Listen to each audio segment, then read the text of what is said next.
How's it going, everyone? So, before we dive into the episode, I really want to say thank you to everyone that is listening in, that's tuning in, that's enjoying this content and getting value from it. I really love that. That's why I do it. But there's a huge amount of you that are listening that are not subscribed, not following the podcast. And I really want to encourage you to please follow and subscribe to the podcast on whatever platform you are listening or viewing this on. It really helps out the podcast. It helps out the algorithm. It helps more people hear this content that you already find helpful and that they hopefully will as well. So if you go ahead and subscribe or follow the podcast on any platform that you're listening on, and please share it with your friends, that'll be great. All right. Thanks, everyone. Let's get into the episode. How's it going, Michael? It's great to finally get you on this podcast. You know, we've been talking about this thing for quite a while now at this point, and I'm really excited for our conversation. Definitely excited to chat. Been a big fan. Yeah, that's that's great to hear. It's always interesting, right? Because I never started this thing for the intent of anyone listening, right? And then I'll go to like a conference like DEF CON or something, and people will come up to me like, "Oh, you're Security Unfiltered." Like, I always listen to your episode. My favorite one is this one. It's like it's always interesting because I think back, I'm like, man, like my goal literally on my first episode was like, man, if 10 people listen to this thing, like that'll be great, I always equate things to kind of like I was a big swimmer growing up, and you can't just dip your toe and just get in there. So you dip your toe in, now you found that you're swimming laps. Yeah. Yeah, that's a really good point, and I feel like that tends to hold people back, right? It is not knowing the end from the beginning and not knowing the middle, it kind of holds them back like, oh, how am I going to make this work? How's it going to look? And, all this sort of stuff. I'm of the mentality where, I'll think about it for a little bit, but I have a cutoff date. Like, hey, by this date, I have to execute. So I need to think about it as much as I need to up until that date, right? And different projects in my life, or different, sections or endeavors, right? They get different timelines and whatnot. But there's still a cutoff date, and I still hold myself very hard to that date as well. You gotta have a plan. If Yeah. you come down to you can't execute it, you have to go to a different part of the list. Yeah, that's very true. So, Michael, before we kind of, I guess, dive into the conversation, well, we already did, right?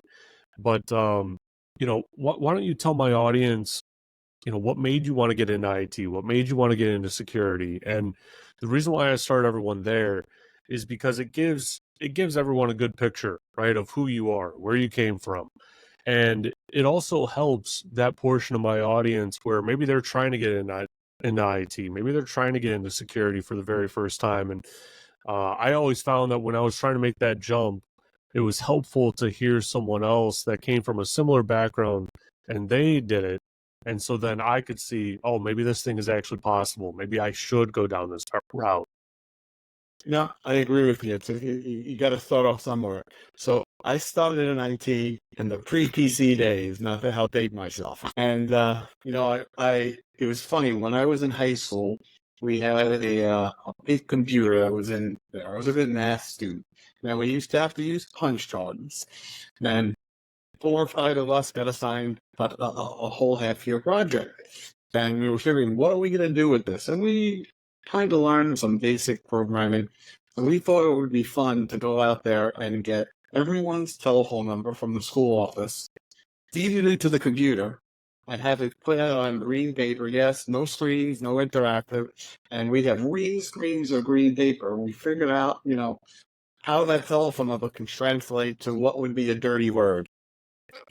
And at the end of the year, they had the big school auditorium. I grew up in New York City, and I was in one of those big city schools. 2,000-3,000 people in the final auditorium, and I had an envelope in my hand that had the word and the telephone number, and then the principal had all the information of whose telephone numbers there were. So we didn't know what we were going to pick. So I'm up in front of the audience. I open it up. I won't repeat the phrase, but it wasn't the nicest phrase. and it turned out it was the principal's telephone number. So we thought it was kind of cool. Didn't go out, and we were like, realized it was just kind of fun going through computers. So in college, I was a programmer. When I came out of school, I worked for an insurance company, and then a large law firm. And we kind of realized that computers would run the world. We helped automate things. I was a mainframe programmer, in a large television network. The company that owned all kinds of conglomerates. Later, I went to work for a large law firm.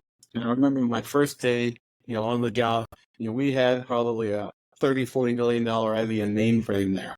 And, my boss was, the typical IBMer. And he was like, what is a PC? What is it going to be? If you don't learn to work the mainframe, you're not going to be here long. And we had 8 PCs. By the end of year 2, we had 600 PCs. Wow. And that boss wasn't there anymore. So I kind of grew up in the PC age of kind of converting things out there. When I became a VAR, managed service provider, a long time ago, we worked primarily in law firms. And, the biggest worry was, during the day, how we would protect users from themselves, which didn't change really. But, over time, we kind of grew up in the world of, everybody was click crazy. Internet came through there. And, I had a NSP 25 plus years ago on Long Island, and we just started building networks. When we were, putting everything together, as the internet came along, and, pre-internet, I always viewed that us as IT were in control. And as the internet came through, and everybody walks around with a phone these days, it wasn't what the IT people want. It was what the user wanted. And in reality, users pay the bills, and sometimes they didn't make the right decisions. So security was just a natural kind of thing. I worked in the legal vertical for a long time. So we were always security conscious. We worried about, where was that floppy disk? Then it went out. Where was that CD? Where was that DVD? Now that UST stuff. So in reality, we're security minded because as we ran, an NSP and a service provider or a VAR, whatever we want to call it, we were looking to make our lives easier and protect everything. And now, you look at it, and even 5 years ago, it seems like forever in the security side. So security was always on the forefront of our mind. I always said to people that work for me, so I'm based in Fort Lauderdale now. We have 20 plus employees, and over time, I still do some SQL programming. I sell out there, but everything becomes security focused. I've always said to people that wanted to get into this industry, it's not like you just pass an exam and now you're an IT guy. You gotta love this. You gotta wake up every day and love the beast that's out there. You gotta like training, and you always have to be the best that you can be because no one wants to pay for second best. Yeah, that's a really good point, and there's a lot to unpack there. You know, it's it's interesting. I always get asked, right? How do you get into security? How do you get into IT, right? And I'll tell them the answer, and it's not always the quick answer that people want, right? And um, the reason for that, right? Like I always tell people start in help desk, start in another domain that is, kind of the foundational work of IT, right? Like that help desk experience. And people don't want that answer because that's a longer route. But when you go that route, when you put in that work and you learn, how these systems are put together, you're more prepared for that future role in security. And it's always difficult to see how something in the present will tie together to a future goal or something like that, right? Um, but it's important to embrace the process and go through that process. Um, you mentioned, the importance of being able to learn, right? And always willing to learn. And when someone tells me that they want to get into security, the very first thing that I do, maybe for good or bad, is I try to convince them not to get into security, right? Because if I can convince you to not get into security and we're not even doing anything technical, I'm not angry, I'm not yelling at you, I'm not telling you, that you're costing the business millions of dollars, a day by your stupid process or procedure, right? If I can convince you without doing any of that, then there's no way you are going to make it in security, to be completely honest, because it can be such a stressful environment that, if a simple, talk is going to say, yeah, that's probably not for me, then you're making a good decision for yourself. It's not like a ding on you or anything like that, and I always bring up that point of always learning. Yeah, I think that you have to understand the basics, and there's Yeah. no way like having the basics like seeing how this. I mean, and learning what you do, and then that starts the teamwork process out there because nobody knows everything, and if you're getting paid to do a job, no one wants to hear that I googled it or I asked ChatGPT these days. I think that if you understand the basics, then go out there you can follow your own plans. And I think this carries to almost any industry. But in our industry, I view that if you're a security specialist, you're almost at the top of that pyramid. The buck stops with you. So you have to have troubleshooting techniques. You have to kind of understand. We all live in a plain black and white world in security, right? I say that the yellow lights are almost as important, if not more, than the red lights. Because the red lights are on us, we're looking at everything. And we have a tool for the tool for the tool.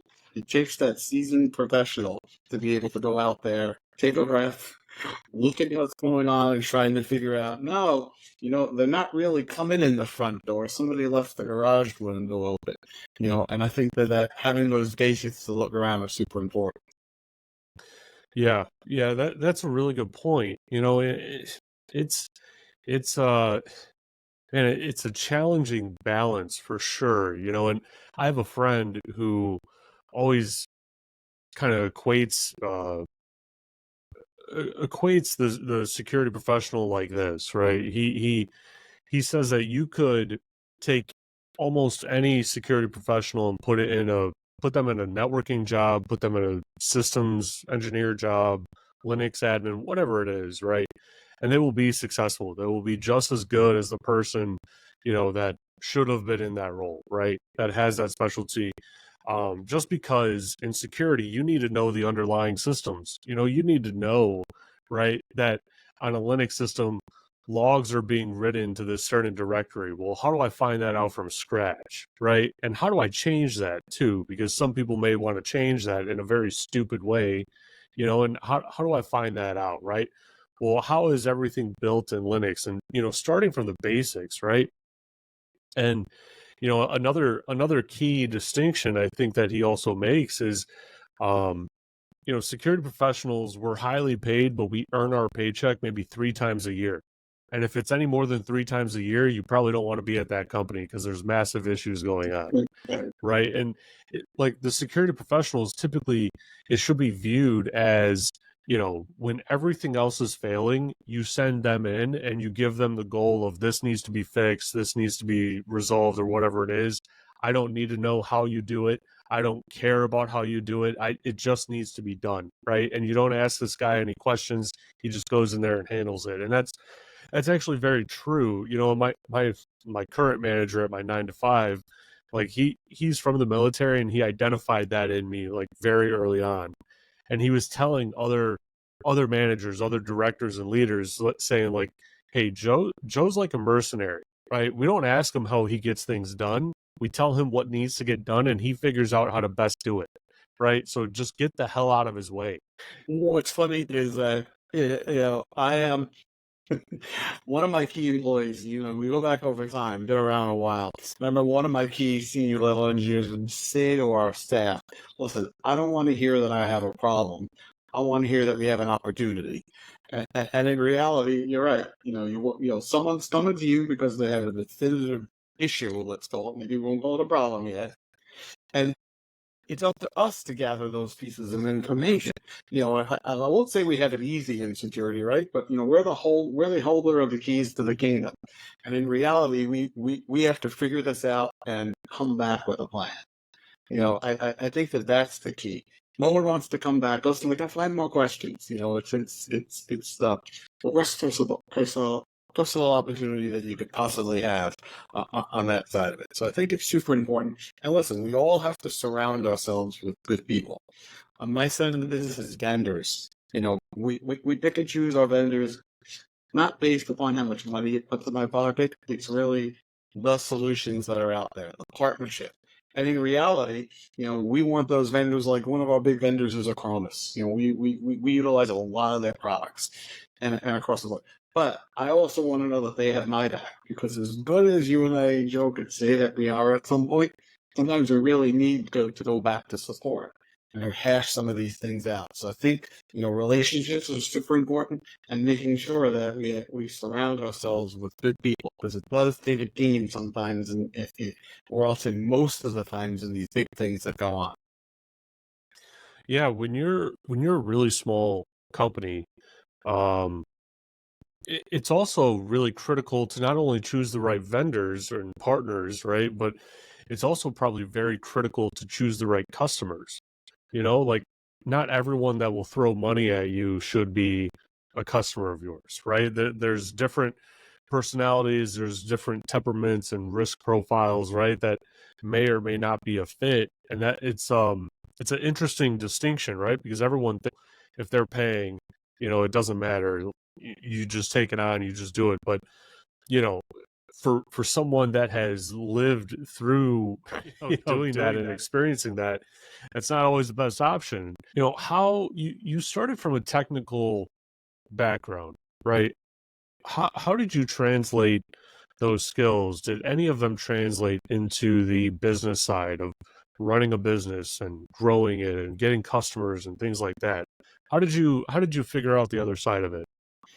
So, those are the things that, you rely on peers.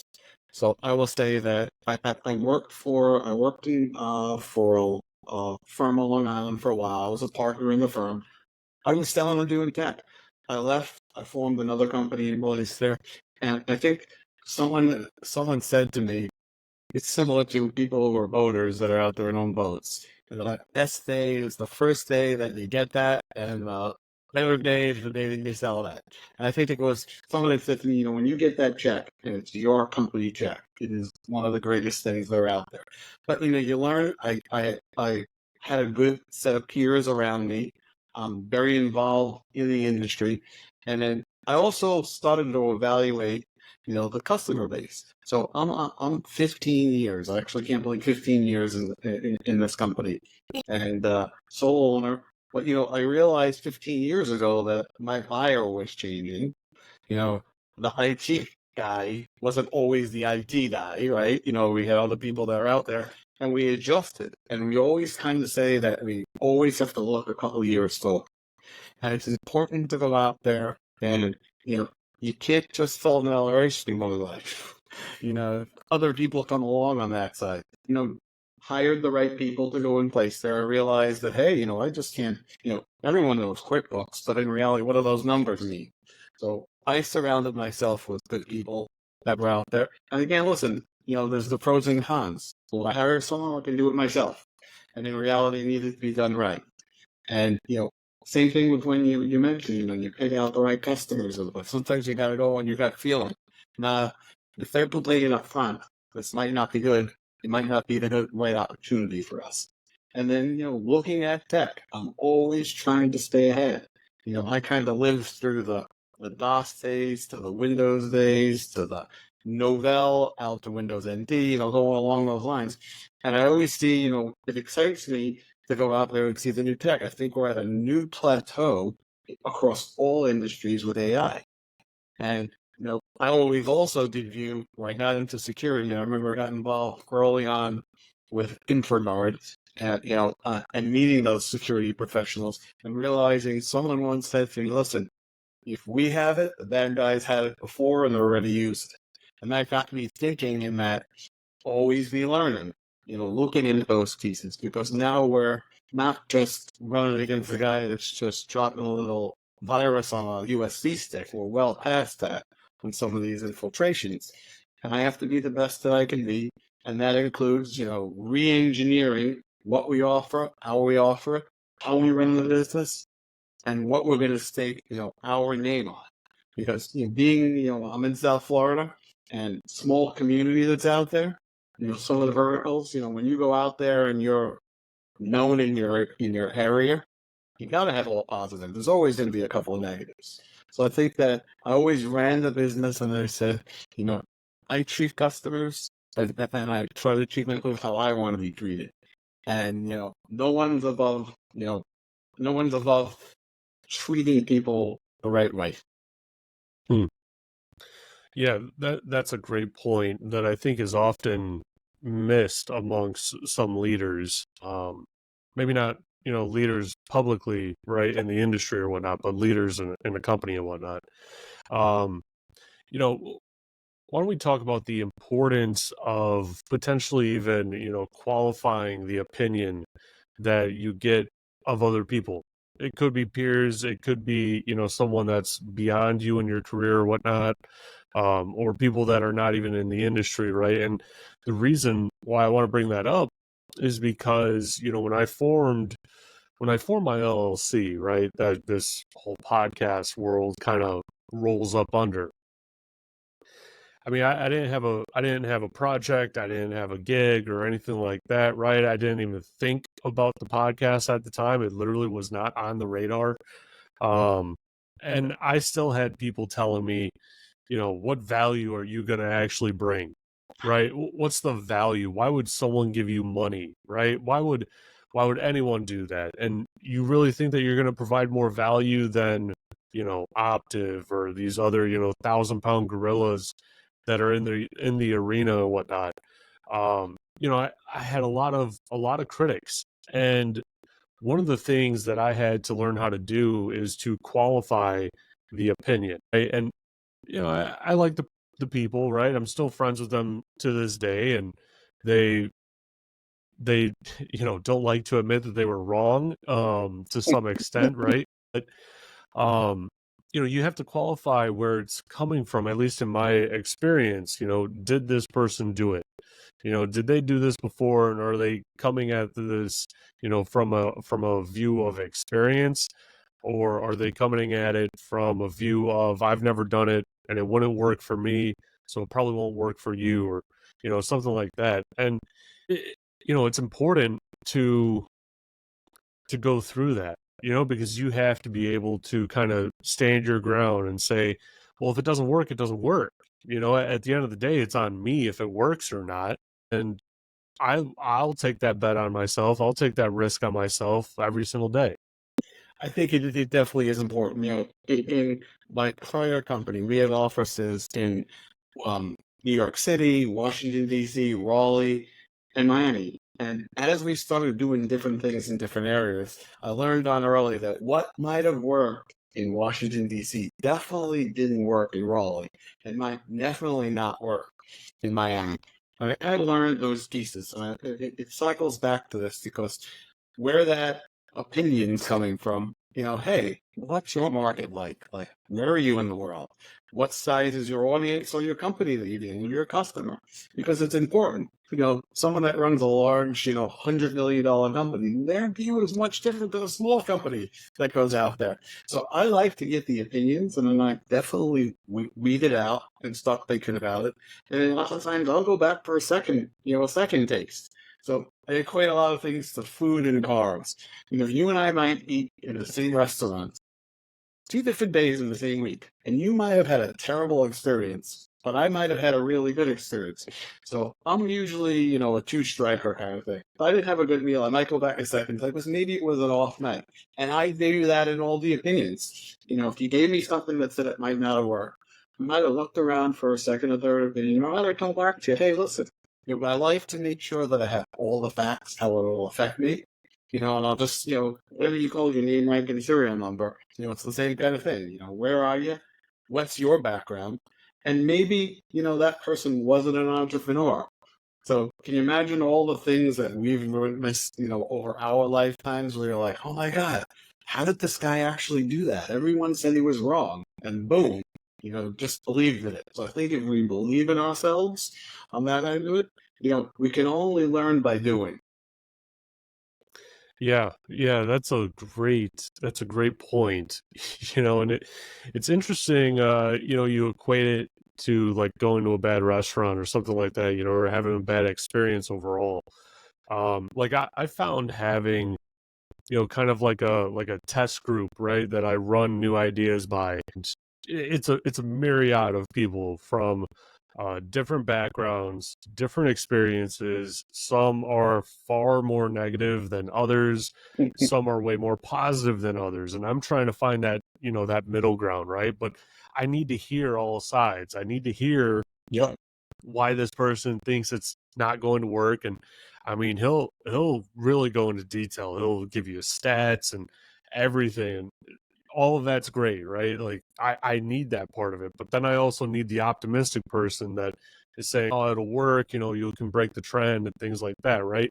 When I was choosing my logo for the podcast, right? Like I sent probably 10 different variations to 20 different people, and the one that I chose was the one that obviously the most people liked and whatnot, but there was still those opinions in it that like this is a terrible logo, that this one doesn't work, you can't really see it, and this and that, and it's important, to get those opinions. You mentioned previously, we're right at the cusp of a new era in technology, right? And it's interesting because I view it as that as well. And then I talk to people that do AI for like NVIDIA, and they're saying like, well, AI has been around in some capacity since the 80s, right? So to them, they're kind of living in this thing day in, day out, right? They don't really see it as a plateau or as a platform to launch everything else off of. But for most of us, we're seeing it for the very first time, really, right? We've always heard of AI, but we're seeing it for the very first time, and it's really impressive in some ways, and maybe least impressive, in some other ways, right? But we're at the very beginning of something that's going to change IT forever. For sure. I mean, it's going to change the world forever. But if we're just talking about IT overall, it's going to change IT forever. How do you how do you make the pivot, right? Because I always try to have that mentality of how do I recession proof my career, right? And that means being on the cutting edge.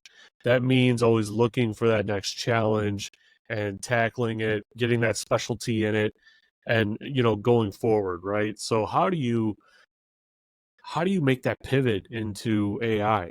Yourself as a business leader, right? And then as a technical expert. You know, you're right. AI has been around a while, and if we do a presentation that AI goes back to its basics in the 50s and 60s, sounds kind of crazy, but overall, it's been around a long time. And I envision that, and I've seen it just in my career. We're in a cyclical industry. You know, I remember that the rationale of when we would call it the cloud when the internet was out, only because that when we had connectivity, that was the little circular thing that was there. When I was doing cloud when I was at this law firm, we were time sharing a mainframe. So AI is one of those pieces. We've seen, we followed OpenAI for a while. When we look at the stats, I was just at a Microsoft executive briefing, and it was really kind of cool how quick, OpenAI went in X number to 100 million users. We looked at when Facebook started, or cellular phones started. So, we're always looking at it. We're a high level Microsoft partner. We were following this for the longest time. We've heavily bet, on the Microsoft Cloud. We've been playing with all types of early releases of Copilot. We're involved with Bard. We're involved in OpenAI. So we saw the power of it. And then no one expected, to go from 0 to 100 million users over that time. And as we saw the ChatGPT group, we determined that, hey, listen, let's find the right platform, let's stick with it, and let's try to become a little experts at it. So we're hoping that we're in the process of building. So I'm 20 employees, so I'm not by far a large company, but for managed service provider, it's a decent size. And we'll have another practice area in AI. We're very close to launching it now. We've partnered up with a couple of little vendors that are giving us an idea. But most importantly, we want to go out and consistently educate our customers and prospects. This isn't science. People look at it. I'm not scared of a robot coming out to be able to go out there. And I just try to listen to different industry experts, outside of IT. You look at some of the pieces of people, how they're using, what they're using it. So we try to explain to our customer that, hey, listen, while ChatGPT is very cool, Copilot is very cool, and you waste a lot of time going in there and spending that. Or equated it to like the first time that I was on YouTube. Think about the first time you're on YouTube. How many days we probably wasted? Just playing around because we had access to it. And I view that in this generative AI is the same thing. So for our customers, we want to go out and talk to them, find out ways that we can help them, not just sell them a Copilot license. And now you're out there, having it generate things, how it can be useful to your business. Now, we're just kind of looking at it's an easy way to low code, no code, a lot of applications that could help organize your business, not necessarily change the business. There are other industries that we're looking at that we're helping to develop, very low code applications. I'll give you this simple scenario. The second one is vertical that we deal with is not-for-profits. Not-for-profits are always looking to go out there and apply for grants. But grant writing is an extensive art and skill that you must acquire. We're working with a vendor that we're helping to slightly develop, where you can go out there and have all of your grant information into this large language model. Very simple piece. Your company info, all stuff about it. You can feed into the engine grants that you've applied for, grant applications, and instead of going out there and having to start prompting and make me sound like Shakespeare, make me sound like, John Rockefeller, you'll answer a few questions, drag and drop the PDF for the grant into this application, and it will start generating a lot of the grant response, which is the hardest part. So here's a simple piece that we can take people that probably don't have as much budget as the next company and help automate it using AI versus just giving it a tool that they can do anything in the world with it.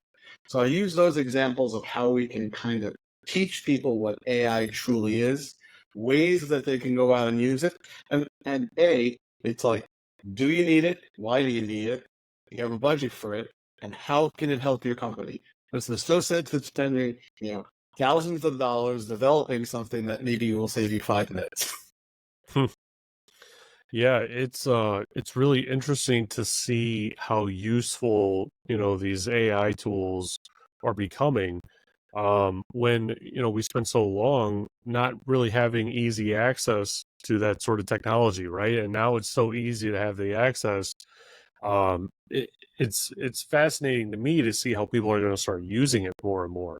Like for myself, right? I'm getting my PhD in securing satellites, right? I won't give you the whole title or whatever because that's like a whole paragraph. But essentially it's securing satellites to prepare for post-quantum encryption. And it is extremely helpful for me to just go to ChatGPT, right, and say, what are 10 scholarly articles on this topic?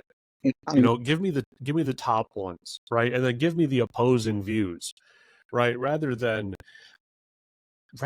me trying to, go without it, right? Because in the very beginning, I'm used to using Google for research and, pulling up different articles and whatnot, right? And when I was doing it in my preliminary research, I'd have 100 tabs open of different articles and I'm comparing them and everything else like that. And then, the realization kind of hit me when I had to like do a literature review. It's like, oh, wait a minute. I need to just use this tool because this tool is going to make it way easier. It's going to tell me where to look and, what the ideas on it are and everything else like that. Right. And it does help a significant amount. Like, obviously, it's not writing my dissertation for me or anything like that, but it's making the research more optimized, right? Because I'm telling it, hey, find something with this viewpoint on this topic, and pull it up to the front, and I'll assess, how I want if it's useful to me or not, and it's really fascinating to see how this is evolving. And it's getting you to the information. The other use Yeah. that we're seeing is that, we do a lot of Microsoft Teams and organizations. And, early days of pandemic, we were offering all different organizations free Teams. Right? You get thrown into this, we're all this meeting, we're on a Zoom call.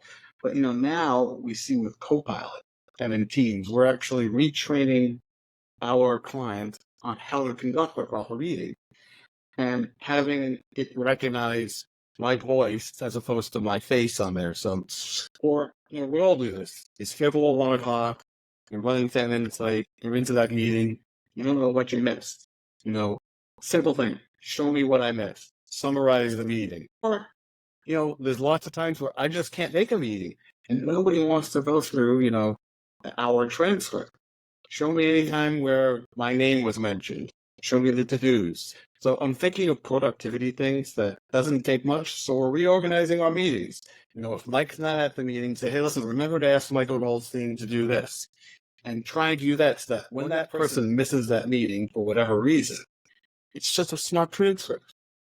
Or you're late. Show me what's going on there. So you're right. Having information at your fingertips, personal reliable information or verifiable information, but you're right. Where we would have had, 4 screens, research this. You're going to build a tab. You're on one search engine, and that way you can ask that simple piece in a simple phrase to go out there. So you're right. And then just think of, I look at it, I don't remember the name of the movie, but Tom Hanks was stranded in this airport. I forget why he couldn't get through, and then you saw the security cameras. Think about when you're walking down the street in any city.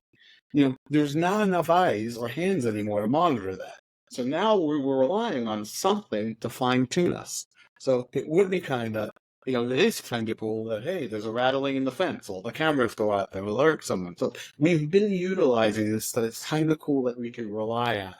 And I always sit there and, to be or not to be, will we get to the point that, AI could push the button? Or is it just pushing the human to make a decision to push the button? So we are going to closer so that we could be better informed faster. Yeah. What are some risks maybe or cons to AI, right? Because I think it's a very powerful tool, very useful. Obviously, I use it quite a bit, and we're talking about using it in kind of like optimized ways, right? How does it best optimize my time and whatnot? But what are some cons potentially to that? Are we going to get lazier? you know?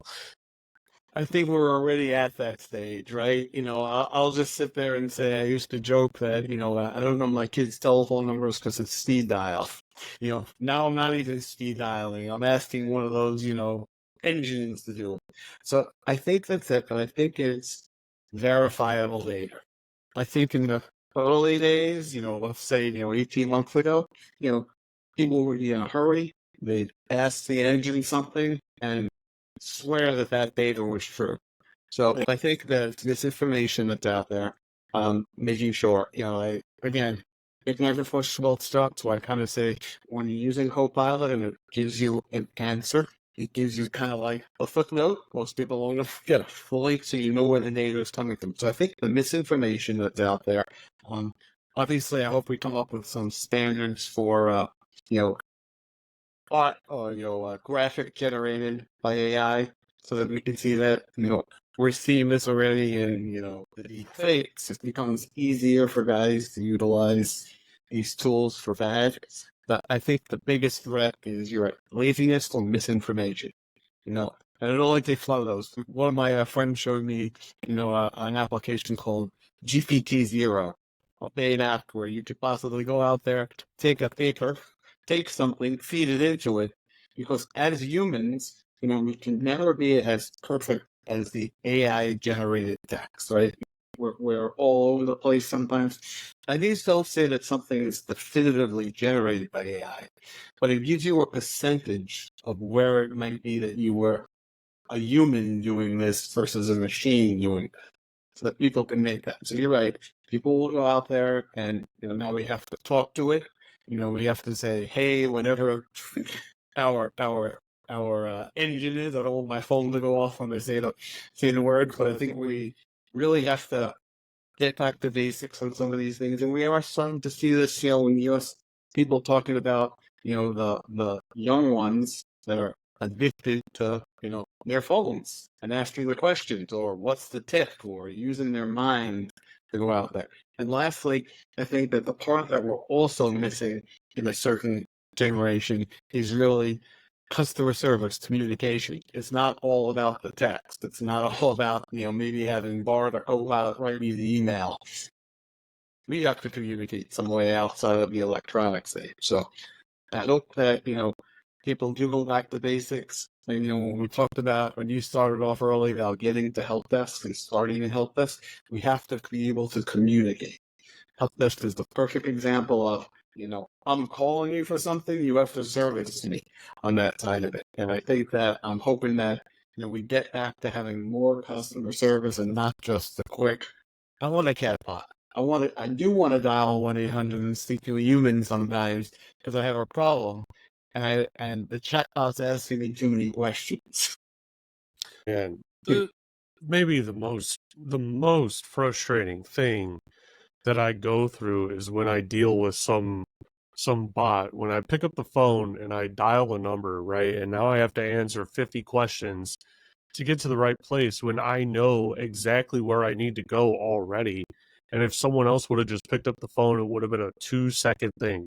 It would have been like, hey, just put me through to someone and that handles this, right? It would be 2 seconds. But now I have to waste my time and spend 45 minutes on this phone call. And it is the most frustrating thing that I have to go through. Like when I call like my car insurance or whatever it is, like God forbid I have to call my insurance provider. Like, oh my God, I have to book off half my day, just for decompressing from the aggravation. And then getting asked for your account number 17 times. I have to validate this one thing. One of the AI apps that we're looking at with one of our vendors is we just get for the servers. We all have, hey, I recognize your number, your client, but have the AI answer. Hey, nice human voice, but try to figure out sentiment. This is Joe calling. I can tell on his voice and his question. We get right to the right person first. So trying to make it smarter. Not that I'm yelling at my insurance company, but I could tell in some way of getting in there. My mom was recently in the hospital. It was over Memorial Day weekend, and I had to open a claim. So I go and I'm looking online. I got her information, and I'm getting to this point, and it's like, oh, you have to call customer service to open this claim. It was a weekend. I didn't expect it. So I go through this. I call the 800 number, and I first, let's get to the wrong number. They're trying to sell me, like a heart monitor. I work my way back around again, back around again, and next thing I know, I'm going out there, and I only find out after an hour, like I said, as I'm getting one of those robot calls here. What physically happened at that point is that I found that they were closed. So here I am. I went into an hour of filling something out, getting up to a spot that I couldn't go out there and do unless I spoke to someone. Go rounded out on the calls, and lo and behold, they're closed for Memorial Day weekend. Yeah, I've experienced that myself, and that is just so extremely frustrating. To kind of circle back on, maybe like a source of truth, right, from an AI model. Are you ever concerned with potentially like poisoning the pot, so to speak, right? And saying that something is true, like someone, just this is just an example, right? Someone at OpenAI, right, and saying that something is true when it's not actually true to direct, opinions of the public and in certain ways. I mean, we've seen that with elections, with I can't even think of the company right now, but Netflix does a fantastic docu-series on it. It was very fascinating to me. Kind of opened my eyes to, hey, that's something that can happen, right? And not just can happen, but has happened. Are you ever concerned with that? Like I get concerned with that because I guess from the security mindset, maybe I have this problem where I'm always forever in this security mindset where I'm thinking, well, is that coming from a source of truth, or is that being influenced some way, or where's the flaws in it, right? And my wife always picks on me because like I'm doing that, and she's more a little bit more trustworthy. I mean, she's a teacher, so like she's going to be a little bit more trustworthy. But do you ever get that kind of that thought as well, or that concern? Definitely. I think that we didn't need AI to bring that along. I guess, if we go back 8 years, we were calling it the algorithm, right? You read about this, and it's still scary to me. I was away in Colorado, out on business, and next thing you know, without me even being, logged into anything, I'm getting fed this in my social media feeds and all those kind of things. So it does worry me. It does worry me about that. But I think that, we have to be careful like that as we go, and we're not sure who we can trust, right? So like, I hope that I look at it as multiple verified sources. And I always say that, if it looks too good to be true, there must be something up. And I see it now. I'm a huge Florida Panthers hockey fan. Just went to the parade yesterday, season ticket holder, a sponsor. In your feeds, even over playoffs or yet over the weekend, there were just all these little trade rumors, but they weren't trade rumors. They're looking at like it happened, and I was like, this has to be, it can't be true. So I think Yeah. that we always have to try to get a secondary verifiable source. It's out there. It's out there today, no matter what tools we use. And I think we just have to educate, people. I think the younger they are, the less likely they are to look at a second source. And I do a lot of all the speaking and education with local colleges and local schools to go out there and just talk about this, just like we're talking.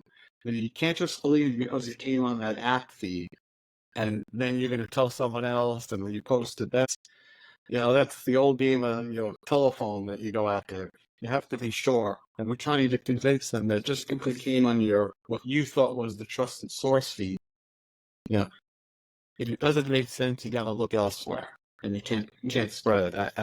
I think that publicly we're out there educating all of our clients in various markets on just the cyber threats, and I view this as shareable cyber piece because it just takes now they have a little more horsepower with an AI. We look at this, and it's important to go out there and educate. We speak at middle schools, we've spoken at retirement communities, we've spoken all over the place that we have to be cyber aware in almost every aspect of our life these days. Yeah, that is that's like the was it like the blessing and the burden, or Yep. whatever the slogan is, right? Because technology is a fantastic thing, right? I mean, it catapulted our entire community and world into this different kind of dimension almost, right?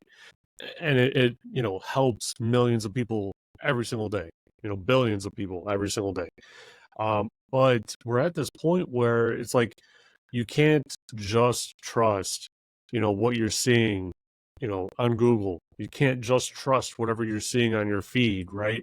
And like you were mentioning with the trade rumors and whatnot, I see that non-stop, and it is the most frustrating thing because it's almost like AI generated this article that's intentionally clickbait, that doesn't even talk about the thing that's in the title, just to get you to click on the website so that they can get more ad revenue or whatever it is. And I've started to actually unfollow a lot of those accounts because it's really frustrating. Like you're monetizing me in a way that I am okay with if you're providing me what you're providing me with, what you're supposed to be providing me with, but you're not. And so you're just kind of abusing my intrigue, my interest. you know it happens every single I year. I'm a big unfollow, NFL fan. and if it's bad enough, I go out there and report, and you'll see Yeah. XYZ died. I'm like, oh my god. The first time I'm like, I'm not going for any of those things. Next thing you know, you're right. And then you're added to buy some, some gadgets. Yeah. Yeah, it's very frustrating. How do we is there a way to have an unbiased fact checker? Because I go back, right? And in the 2020 elections, it was a huge, huge thing of everyone saying, you have to fact check, and you had all these different fact checking resources and whatnot, and even friends of mine in security, would go to a fact checker and check it and whatnot, right? And I felt like I was the only one sitting here saying, like, well, what if someone that created that fact checker doesn't agree with that Bad guy. viewpoint? Yeah, and they're saying that something is true when it's not, right? Like, how do you know? And no one could ever answer that question. So it's just we're going into like uncharted territory, I feel. We are. And it's funny, I'm a big reader. I like, fancy books, the spy kind of stuff and everything. I read these and you're like, is that real? Like, do they really have this tool? And sometimes they do. After we're looking at, the stuff that was created for good out the bad. I always was a really big, World War II kind of book. I always followed, Manhattan Project, and when Oppenheimer came out, and you look at that, you look at I went back and I reread stuff that I read before, just because you look at this, that they always thought they were saving the world until they realized what could possibly happen. And you could apply that before they developed the atomic bomb. You could apply that to all the tech that could have been developed yesterday, right? So we've developed this amazing thing called social media. And we've given the people the freedom to have their device of choice at a very reasonable price out there, right? Anywhere in the world to see this stuff. But, people choose to use some of the good for bad, or I'll say a lot of the good for bad, and, leads people confused. And we have a newer generation that trusts what they see on, coming across that feed. And I always kind of say it's our job to educate them, just what we're talking. Look for another source just to be sure, because if it's too bad or too good to be true, there's someone trying to take advantage of us. And it's going to be, in the next 10, 15 years, because I have 4 grandchildren under 5, and I worry for that. The 5-year-old now could walk into my house, flip on the smart TV, find his spot on there, go to the phone. But, they're trusting because they grew up with that. And they're used to thinking, well, why would I doubt this? Yeah, that's very true. I have a 1-year-old at home, and I'm already thinking through, like, man, like I'm training them to trust these resources, like, Right? natively, by default. Like, how am I supposed to, raise this kid that has a a healthy sense of caution? you know, when they're told something, hey, maybe I should go find out for myself, and what's the source of that information, all that sort of stuff. It's a it's a very difficult problem to solve because of where we're going in tech, right? Where, like, and how quickly it's evolving. I feel like we can't like go around. We're kind of just trying to catch up. I always, we do a lot of, customer and prospect facing events. Listen, after a while, we can feed them cyber feeds left and right. We can feed them the latest breach. What we try to do is we try to have a cause and effect kind of thing. And, in South Florida, we're high on the, human trafficking scale in there. So I went on this piece last year where we talk about cyber, but look at the after effects, the secondary effects are that the wrong people have access to that information. So we're trying to tie together some of these things that people can see that cause and effect, not just, hey, look what happened to all the car manufacturers and the car dealerships, or look at MGM, or look at this. When we talk about some of those big breaches that we can every day relate to, like, we can relate to. You're in a hotel, oh my God, everything's electronic. What would happen if they got hacked? Well, it happens. So I try to give them realistic things and lead them up to this so that maybe they can come to their own conclusions. That, I think you and I at one point might have been in the room, and maybe we were definitely the low minority. What the heck are these guys warning about? Well, the internet's a great thing. And as people turned to that, we became just a larger group that everybody is counting back at the end user of security things. But we have to give them those cause and effects to see what else it goes out there. There's a reason they want your credit card. There's a reason that they're breaching your data. And if you might not see that right away, that left there, but you might see it later on, and you wonder how it happened. Even in our best protection states, I will say that one of my credit cards for a while was constantly breached. Even though I went back to the big vendor, and now I'm on like their A list, and it takes me like 4 codes to get it. Because somehow it happens. And I like to give them the personal things that happen. I own a Pineapple device and do stories of the Pineapple device.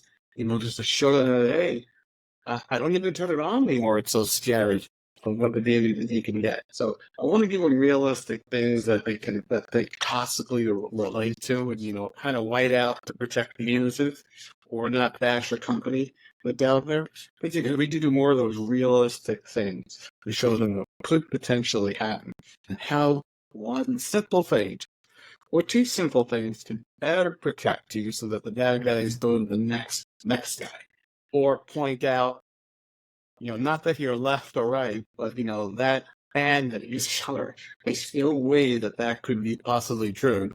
And occasionally I have a throwaway device, a Chromebook or something, we talk about them like, hey, I've saved a couple of these things. Watch what happens. Nothing tied to me kind of world. So you could show people, like, we know this is going to happen. Don't do this at home. Watch this, and hey, I'm going to wipe this device after it's done.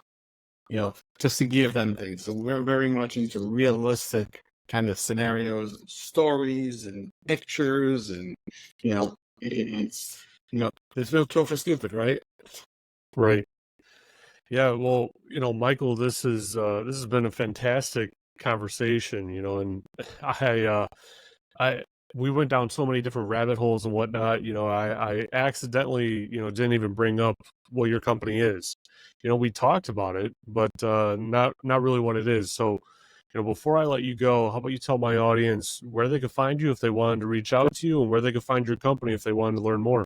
So my company is Land Info there, and we are based in South Florida. We're a big Microsoft partner. You can find me on LinkedIn. Michael A. Goldstein. That's there. I'm on most of the major social media pieces. It's not the real Michael Goldstein, but there's a lot of me that's out there. But this is definitely great. I think there's a lot of good rabbit holes to discuss, and gives a lot of people a lot of things to think about. But we're out there trying to help the world, through technology. Yeah, absolutely. Well, thanks everyone. I hope you enjoyed this episode.